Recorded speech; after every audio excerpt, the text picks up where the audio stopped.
Edmonton is the capital city of Alberta and a fast-growing metropolis. It is a city of just over 1.5 million residents, and in recent years it has been experiencing booming population growth. This growth has underscored the importance of efficient public transit for expanding communities all across the city. One way the city is looking to accommodate this growth is in its light rail transit, or LRT, system. The Edmonton LRT has been operating since 1978, when it was first inaugurated as the first modern LRT system in North America. Originally, the system was only a 7-kilometer line serving the city's downtown and northeast. Though it was slowly expanded to the south, new lines or further expansion did not take place until the 2010s. Since 2010, 2 new lines, the Metro Line and the Valley Line, have opened, significantly increasing transit ridership. The original LRT line, now known as the Capital Line, is next up for major redevelopment. The City of Edmonton has recently proposed the Capital Line South Extension, a plan to add 9 kilometers of track and 5 new stations to the line in 2 phases before 2040. The project arose from Edmonton's master plan, which looks to foster sustainable development through new urban-style LRTs, increased accessibility, and transit-oriented development. Overall, the project benefits from integrating land use and transportation from the get-go.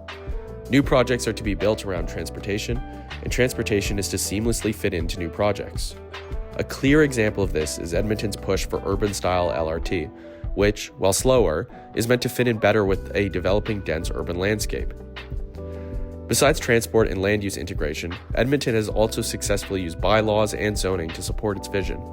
For example, the city has created new mixed-use zoning along corridors and abolished single-family zoning.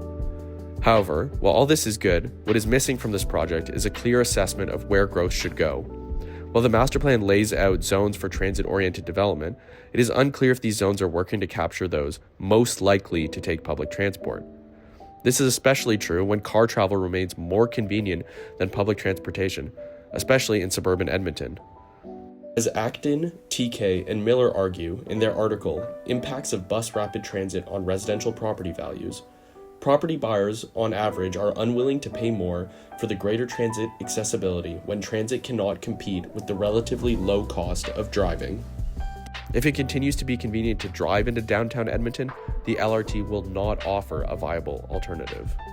To support successful expansion for the Capital Line, Edmonton should look to reduce car dependency more broadly. This can be through parking restrictions, road dieting, and speed limits.